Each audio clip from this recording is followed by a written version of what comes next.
There is a painting in the Royal Museums of Fine Arts in Brussels that has been described, by more than one writer, as the most quietly devastating image in the history of Western art. It is not large. It is not dramatically composed. It does not show a battle or a martyrdom or a divine vision.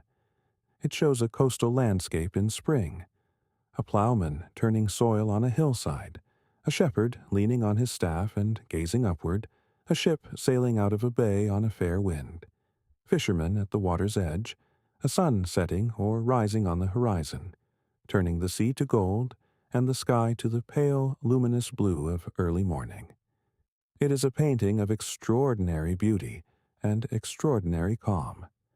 And in the lower right corner, almost invisible, almost laughable in the smallness of its presence, two pale legs are disappearing beneath the surface of the water. The splash around them is already settling. In a moment there will be nothing, just the sea, just the ship sailing past, just the fishermen with their lines, just the ploughman and his horse moving steadily along the furrow.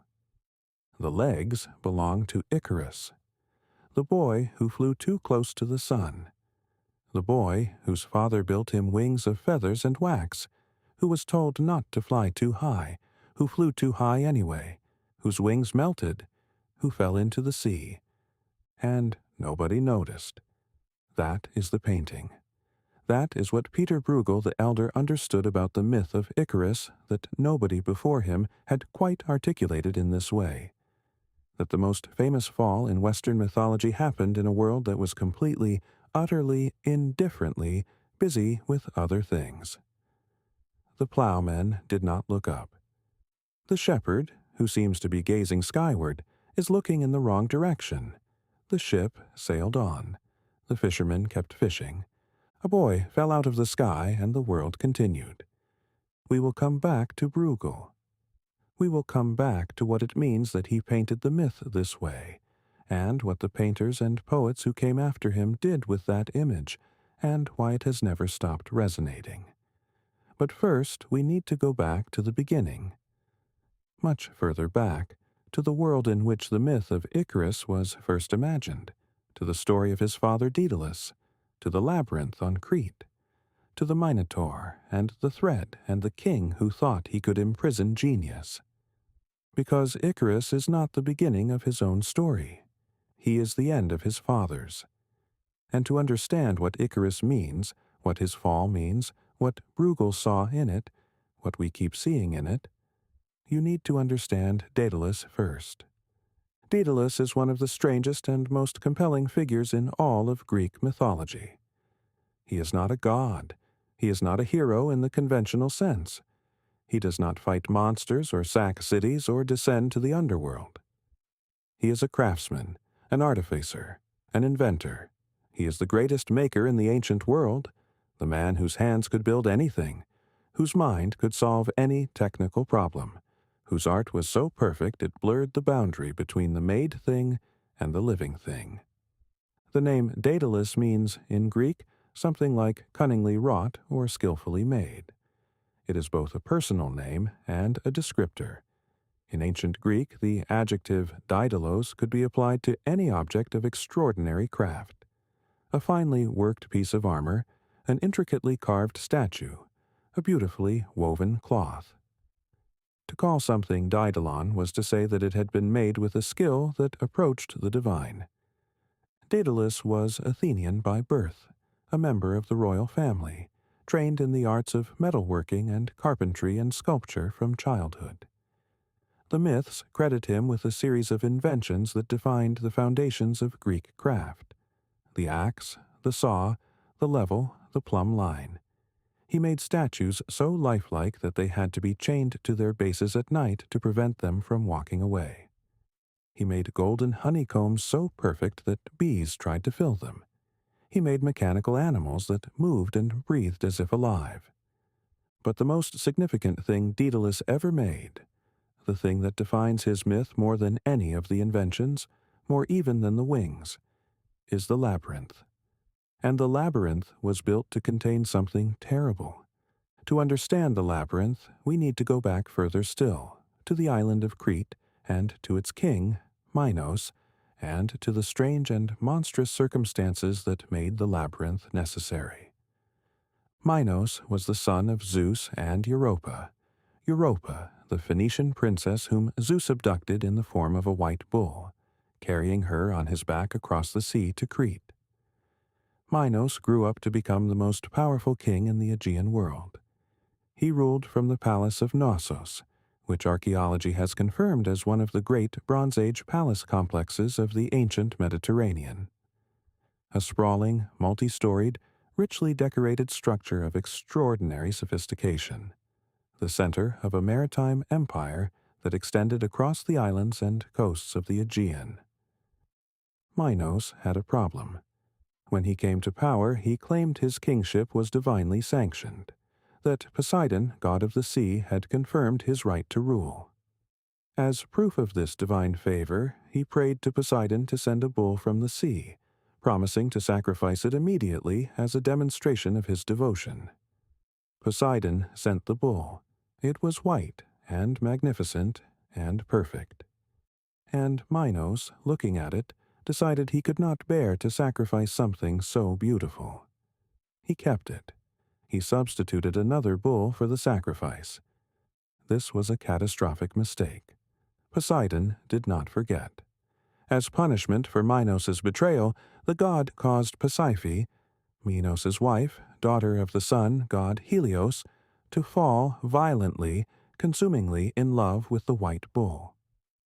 What follows is one of the most disturbing episodes in all of ancient mythology, told with disconcerting matter-of-factness by the ancient sources. Pasiphae, consumed by her divinely inflicted desire, went to Daedalus, who was then living at Knossos in the service of Minos, and asked him to help her. Daedalus, who could build anything, built her a hollow wooden cow, covered in real cowhide, realistic enough to deceive the bull. Pasiphae concealed herself inside it. The bull was brought to the field where the wooden cow was placed.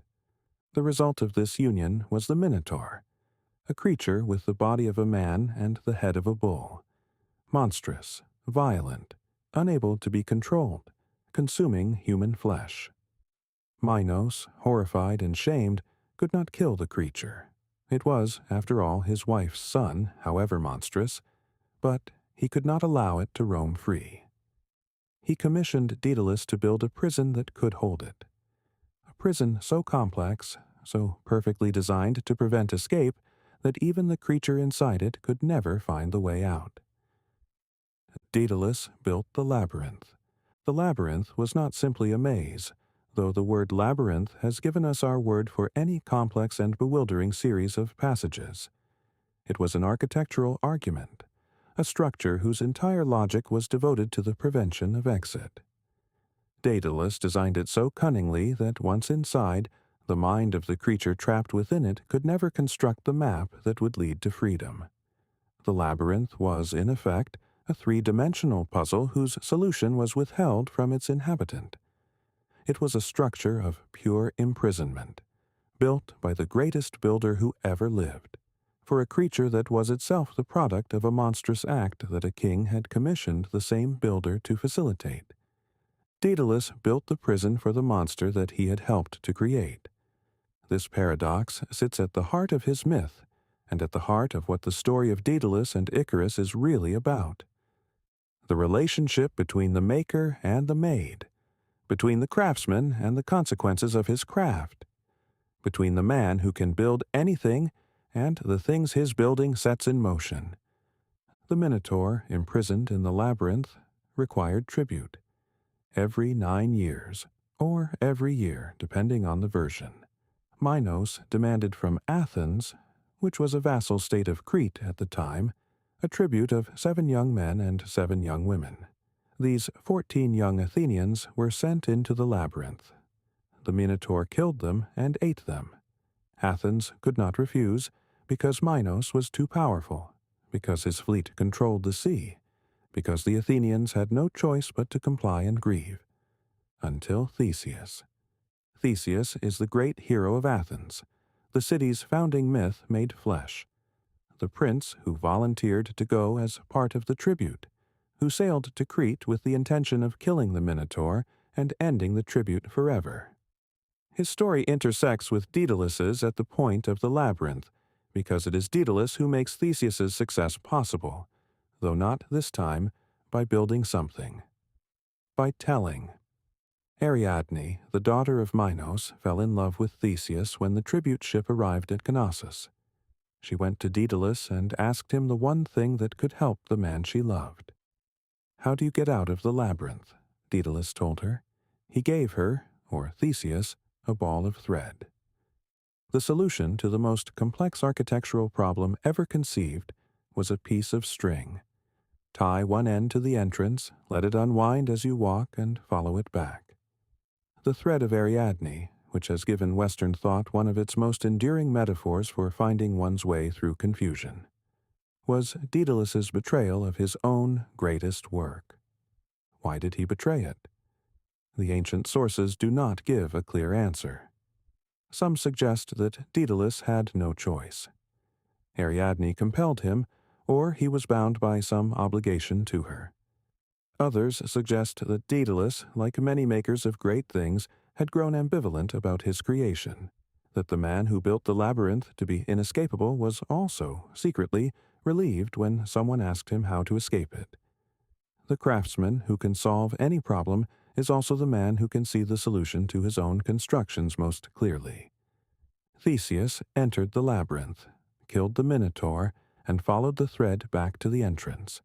He escaped with Ariadne and the surviving Athenian tributes, sailed from Crete, and left Ariadne on the island of Naxos, abandoned, for reasons that the myth handles with considerable awkwardness and that later poets have spent considerable effort explaining or condemning. But Minos discovered Daedalus's role in the escape. The king was furious.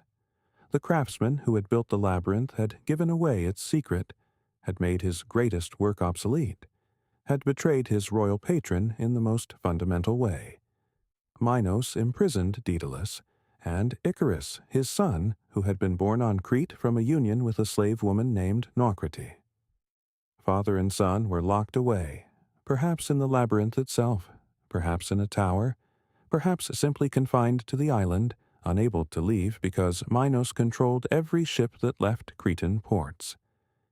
And now we come to the wings. Daedalus, imprisoned on Crete, studied the birds. He watched them for a long time, watched how they moved, how the feathers arranged themselves against the air, how the structure of a wing translated the movement of muscle into the movement of flight. And then he built. He collected feathers from seabirds, from the birds of the Cretan hillsides, and he arranged them in order from small to large, building up the structure of a wing in miniature, and then at scale, binding the smaller feathers with thread and the larger ones with wax, shaping and reshaping until he had something that approximated, in ingenious craft, what he had observed in nature. He built 2 pairs of wings, one for himself, one for Icarus. Before they put the wings on, Daedalus gave his son instructions. This moment, the father fastening the wings to his son's shoulders, the last moment before flight, the moment of the warning, is one of the most celebrated in all of ancient literature. Ovid describes it in the Metamorphoses with a tenderness and a foreboding that has made his version the definitive one. The father's hands, fitting the straps, trembling slightly, not from age, but from something that is not quite fear and not quite grief, but contains both. The instructions: fly at middle height, not too low, because the sea's moisture will weigh down the feathers, not too high, because the sun's heat will melt the wax, the middle way, the safe path, the path between the extremes. Icarus listened. He nodded. He understood. And then they flew.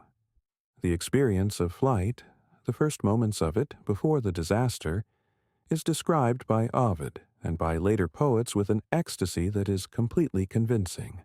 The ground falling away, the sea spreading out below, turning from close dark water to a vast blue abstraction, the coast of Crete shrinking, the islands of the Aegean passing beneath like stones in a stream.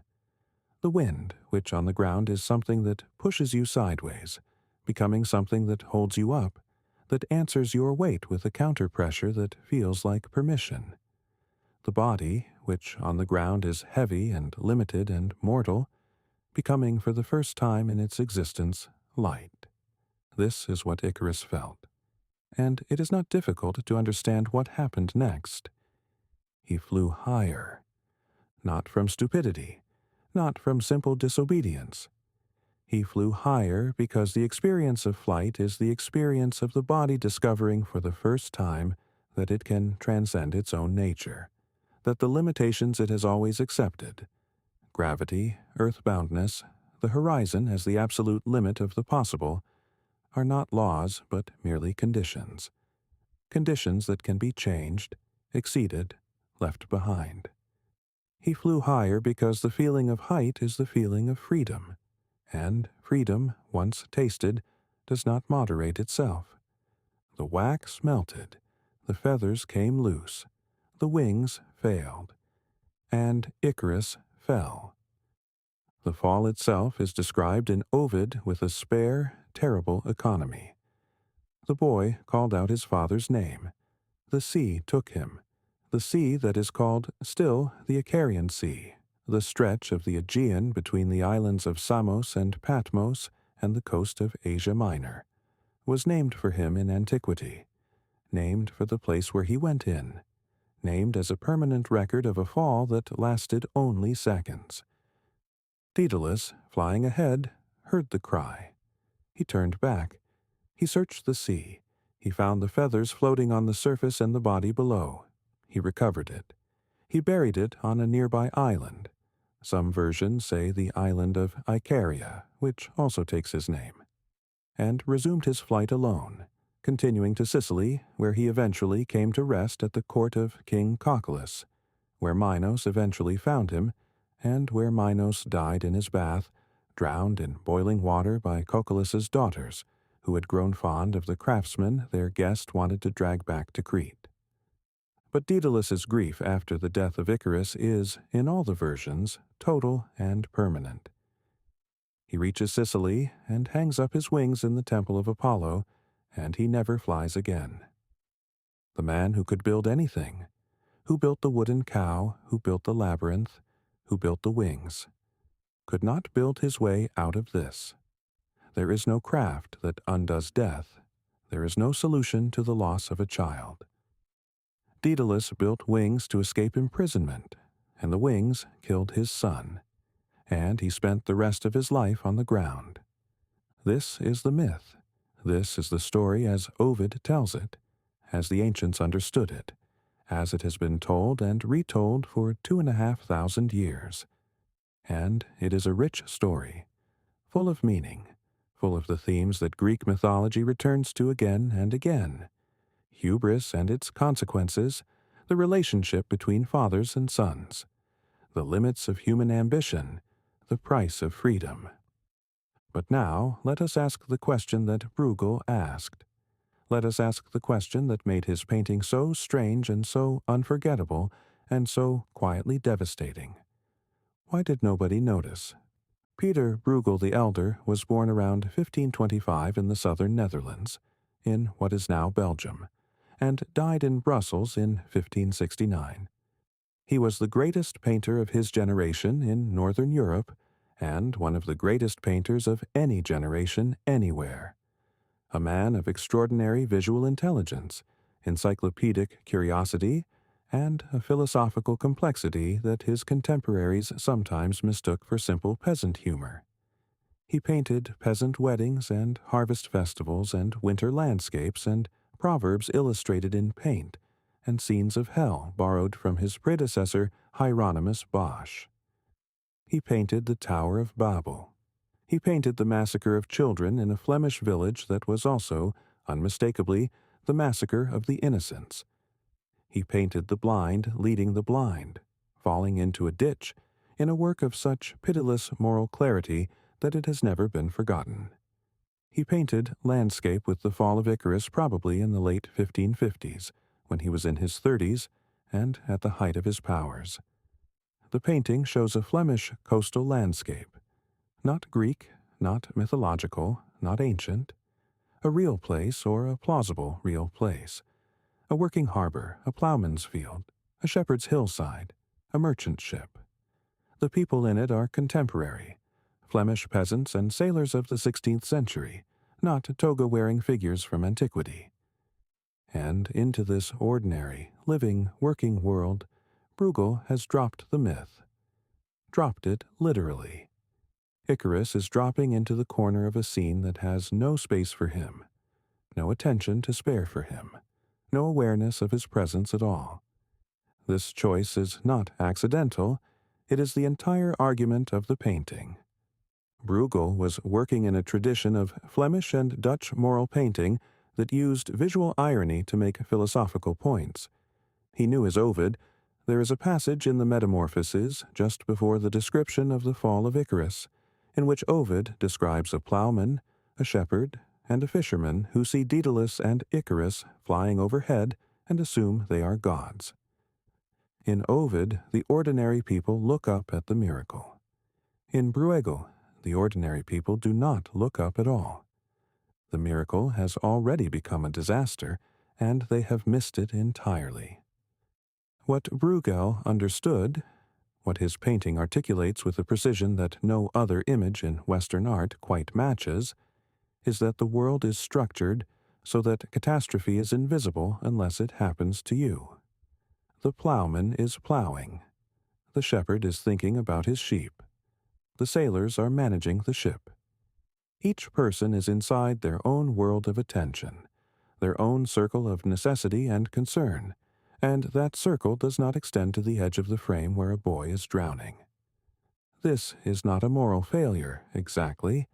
The ploughman is not cruel. The sailors are not indifferent in any blameworthy sense. They simply have work to do, and the work does not include watching the sky for falling boys.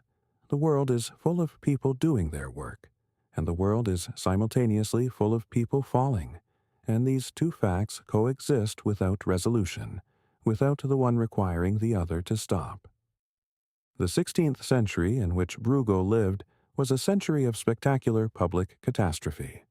The Reformation had torn Christianity apart. The wars of religion were beginning. The Spanish Inquisition was operating in the Netherlands, Bruegel's Netherlands, with systematic brutality. People were being burned and hanged and broken on the wheel for their beliefs. And life went on around these executions, and merchants traded and farmers plowed and ships sailed. Because what else was there to do? Bruegel did not paint the executions. He painted the ploughman. He painted the ship. He painted the legs disappearing into the water and the world not noticing, and he titled it Landscape with the Fall of Icarus. Not the Fall of Icarus, but Landscape with the Fall of Icarus. The landscape comes first. Icarus is a subordinate clause. The poet W. H. Auden understood this immediately when he wrote his poem Musée des Beaux Arts in 1938, standing in the Royal Museums in Brussels in front of Bruegel's painting in the months before the Second World War. The poem is one of the great responses to a painting in the English language.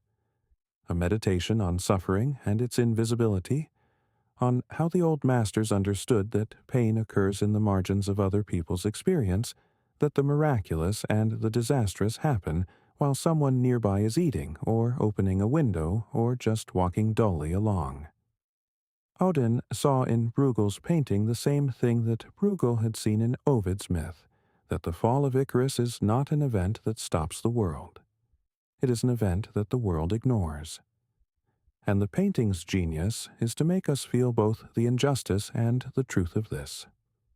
William Carlos Williams wrote a poem about the same painting, called Landscape with the Fall of Icarus, which simply describes what is in the painting: the farmer plowing, the spring colors, the edge of the sea, the splash, and ends with Icarus drowning unseen off the coast. The poem's restraint is its argument. To describe the painting without judgment is already to make the judgment. The facts speak.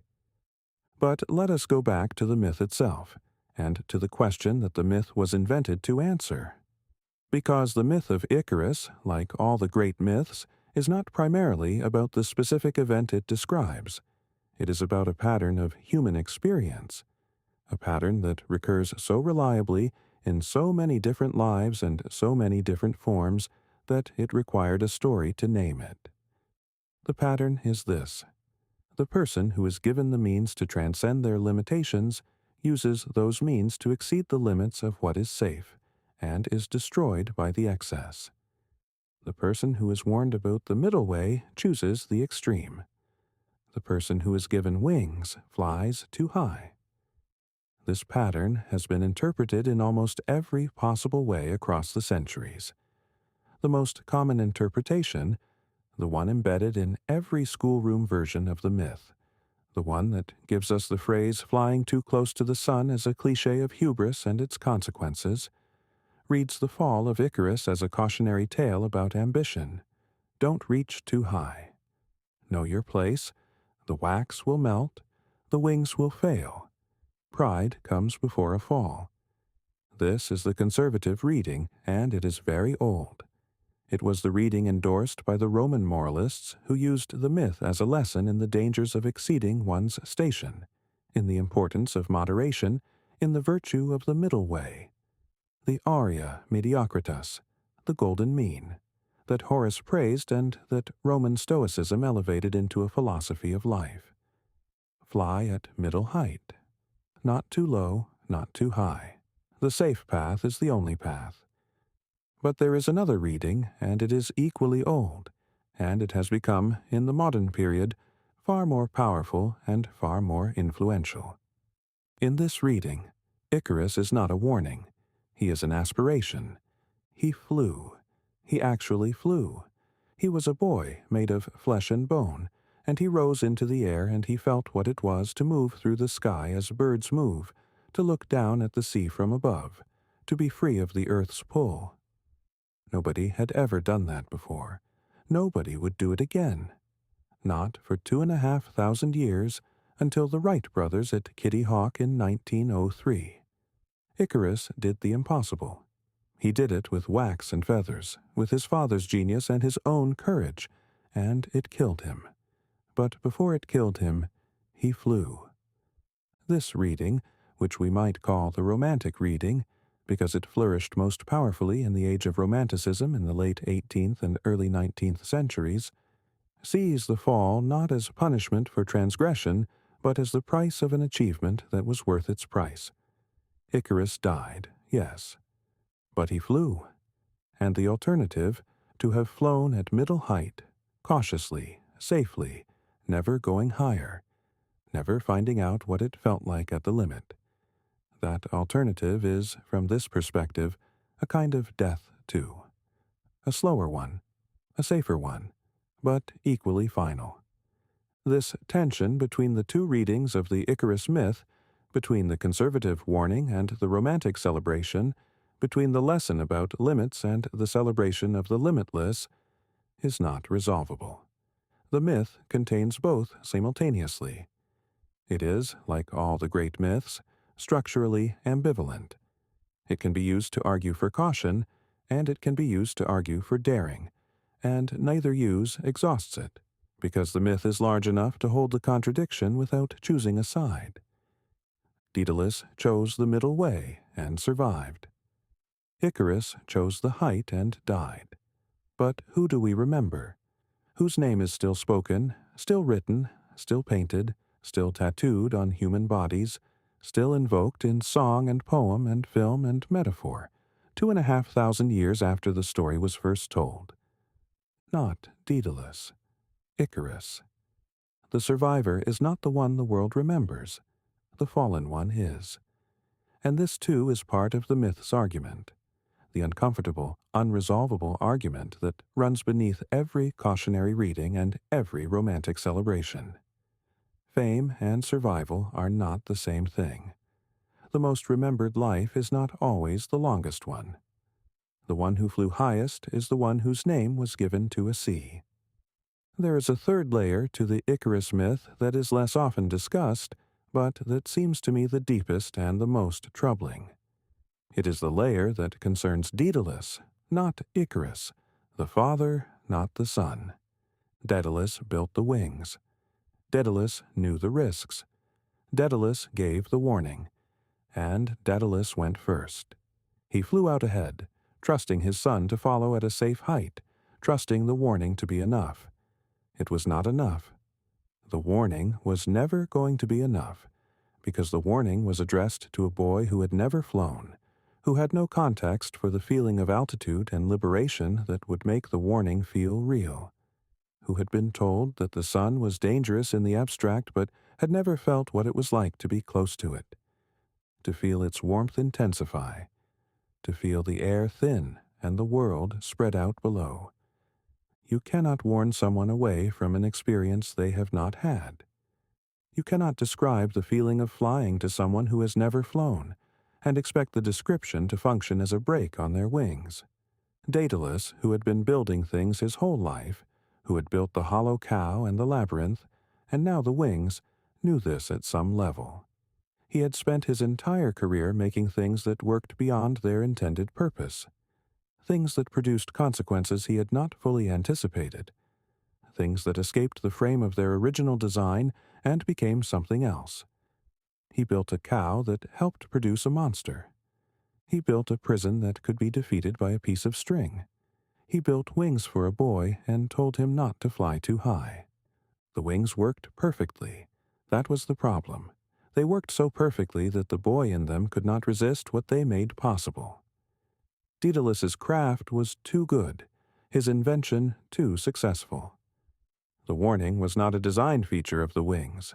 It was an afterthought, a plea, a father's anxiety appended to an engineer's masterpiece.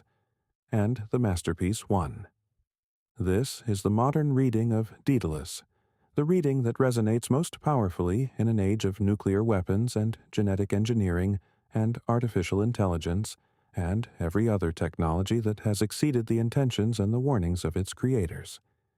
Daedalus is every scientist who has ever built something that worked better than expected and worse than hoped. He is Robert Oppenheimer, watching the first atomic test in New Mexico in 1945, saying, "I am become death, the destroyer of worlds." He is every engineer who has sent something into the world knowing that it would be used in ways he could not control, could not predict, could not prevent. The wings were not a mistake. They were a triumph, and the triumph killed his son. Bruegel understood this too. The ploughman in his painting is not simply ignoring Icarus, he is doing what Daedalus did. He is keeping his eyes on his own furrow, attending to his own work, moving steadily forward along the line that the work requires. He does not have time to look up. He does not have the luxury of attending to other people's falls. His work demands his attention, and he gives it, and the boy drowns in the corner of the painting while the furrow is turned and the field advances toward its harvest. The ship in the painting is sailing toward the horizon. It has somewhere to be. The wind is fair and the day is clear, and the cargo in the hold needs to reach its destination. The sailors are doing their jobs. They did not see the boy fall. If they had seen him, perhaps they would have turned back. Perhaps not, if the wind was good and the schedule was tight and the fall was very quick. We cannot know. The painting does not tell us what they would have done if they had seen. It only tells us that they did not see. And this is Bruegel's most precise and most uncomfortable observation. The question the painting asks is not, why didn't they help? The question is, how could they have known? The fall happened at the edge of vision, at the margin of attention, in the corner of the frame. It was over in seconds. The world was busy. The world is always busy. We are the ones who notice. We, the viewers of the painting, are the ones who see the legs in the water, who register the splash, who know what it means. Bruegel has put us in the position of the only witness, the only consciousness in the scene that has taken in the full picture. that has seen the boy fall and the world continue, that has understood both the fall and the indifference simultaneously. And then he has made us feel what it means to know something that nobody else in the scene knows, to see a catastrophe that the world is not attending to be the only witness. This is not an abstract philosophical exercise. This is the experience that every person who has ever suffered invisibly knows. The experience of the catastrophe that happens in the margins, in the corner of the frame, in the space that other people's attention does not reach. The loss that is real and total and unwitnessed. The fall that the world does not notice because the world is plowing and sailing and fishing and has its own work to do. Icarus fell into that experience and drowned in it 2,500 years ago, in a story that a Roman poet told in a few brilliant pages, that a Flemish painter compressed into 2 disappearing legs in the corner of a landscape, and that we are still telling, still painting, still writing about, still finding ourselves in, because it is one of the most precise descriptions of a human experience that mythology has ever produced. The boy wanted to fly. His father built him wings. The wings worked. He flew too high. He fell. Nobody noticed. And the ship sailed on toward the horizon, its white sails bright against the blue, the wind behind it, carrying whatever cargo it carried toward whatever destination it was bound for, indifferent and beautiful, and moving steadily away from the place where the water had closed over the boy's legs and was already becoming smooth again. Daedalus flew on alone, and in the lower right corner of a painting in Brussels, the sea is very calm, and the legs are already almost gone, and the ploughman has not looked up and will not look up, and the furrow is long and the day is clear and there is so much work still to do.